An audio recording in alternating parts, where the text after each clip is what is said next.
रोज़ा यानी फास्टिंग करने से सेहत खराब हो जाती है।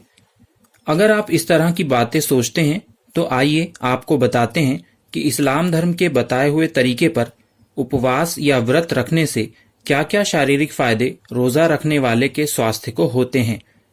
आप जानते हैं कि लत किसी भी चीज़ की हो बुरी होती है, तो अगर आप धूम्रपान के आदी हैं या आपको अधिक मात्रा में मीठा खाने की लत है तो रोज़ा आपके शरीर को इन चीज़ों से दूर रखता है, जिससे धीरे धीरे आपकी बॉडी इनसे दूर रहने के लिए अभ्यस्त हो जाती है और मनुष्य का एडिक्शन खत्म हो जाता है। हम सब जानते हैं कि मोटापा बीमारियों की खान है और रोज़ा रखने से वेट लॉस हो जाता है। रक्त में कोलेस्ट्रॉल की मात्रा का बढ़ जाना हृदय से संबंधित रोगों का मुख्य कारण है। रोज़ा रखने से कोलेस्ट्रॉल की मात्रा घट जाती है, जिससे कार्डियोवैस्कुलर हेल्थ बनी रहती है और हार्ट डिजीजेज, हार्ट अटैक या स्ट्रोक की मात्रा कम हो जाती है। बहुत से लोगों को आवश्यकता से अधिक भूख लगती है, जिससे एक नुकसान ये होता है कि अगर वे नॉर्मल डाइटिंग करके या किसी और मेथड से अपना भार कम कर भी लेते हैं तो मोटापा दोबारा आ जाता है, बल्कि इस बार पहले से अधिक वजन बढ़ जाता है। परंतु रमज़ान में पूरे माह रोज़ा रखने से रोज़ेदार का स्टमक प्राकृतिक रूप से आदर्श स्तर तक सिकुड़ जाता है और अब पेट भर खाया हुआ महसूस करने के लिए पहले से कम भोजन ही पर्याप्त हो जाता है, यानी अपने आप भूख नेचुरल लेवल पर आ जाती है।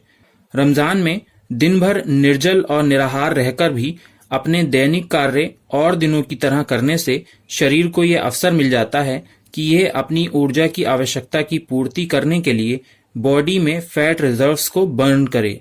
और यह तो सर्वविदित है ही कि बदन में मौजूद चर्बी ही में टॉक्सिन्स होते हैं, तो इस प्रक्रिया में वसा में मौजूद हार्मफुल टॉक्सिन्स भी जलकर नष्ट हो जाते हैं और इस प्रकार ह्यूमन बॉडी कुदरती तौर पर स्वयं डिटॉक्सिफाई हो जाती है।